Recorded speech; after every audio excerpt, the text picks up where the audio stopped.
అదేలే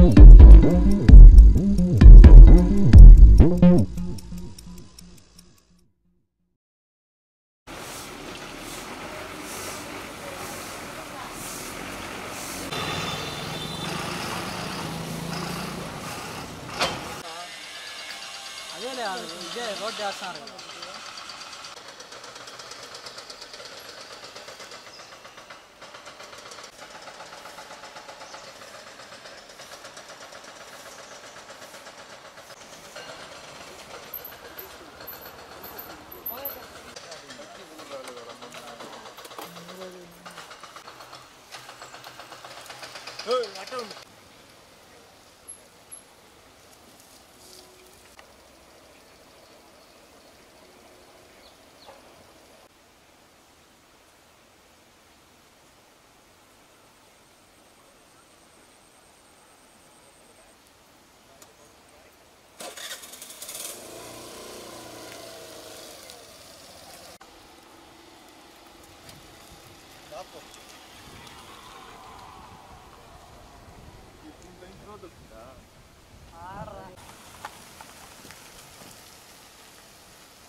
dumping yard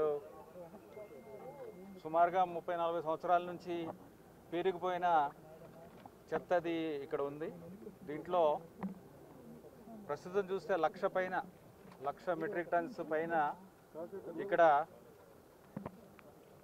material ఉంది. మనం క్లియర్ చేయాల్సిన మెటీరియల్ కొంత అయితే దాంట్లో 60,000 దాకా 30 సంవత్సరాల నుంచి పేరుకున్న మెటీరియల్, మిగిలిన ఒక 40,000 దాకా దాంట్లో ఆ మెటీరియల్ని రీసైకిల్ చేస్తే వచ్చిన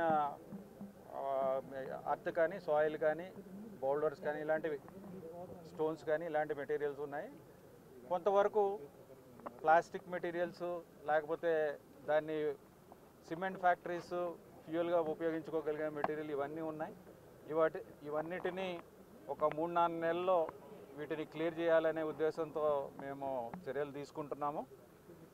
అలాగే మొత్తం మీద ఈ సిస్టమ్ అంతా కూడా ఒక సైంటిఫిక్గా చేసి ఇక్కడ ఇలాంటి వాసన రాకూడదు. ఇంత మంచి బ్యూటిఫుల్ లొకేషన్లో ఒక మంచి డ్యామ్ పక్కన, డ్రింకింగ్ వాటర్ డ్యామ్ పక్కన ఇలా సైంటిఫిక్గా మేనేజ్ చేయకపోతే ఇబ్బందులు వస్తాయి.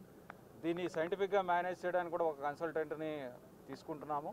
ఆ కన్సల్టెంట్ ఈ మొత్తం అంతా సిస్టమ్ స్టడీ చేసి దీన్ని సైంటిఫిక్గా ఒక డంపింగ్ యార్డ్ చేయాలనే ఉద్దేశం ఒకటి ఉంది మాకు. అలాగే తిరుపతి మున్సిపల్ కార్పొరేషన్తో కూడా మాట్లాడి వాళ్ళ ద్వారా కూడా ఏమన్నా మనం క్లియర్ చేయించవచ్చా. ఇదంతా ఏంటంటే లక్షల టన్నుల కొద్దీ ఉన్నది కాబట్టి దీన్ని క్లియర్ చేయడానికి టైం పడుతుంది.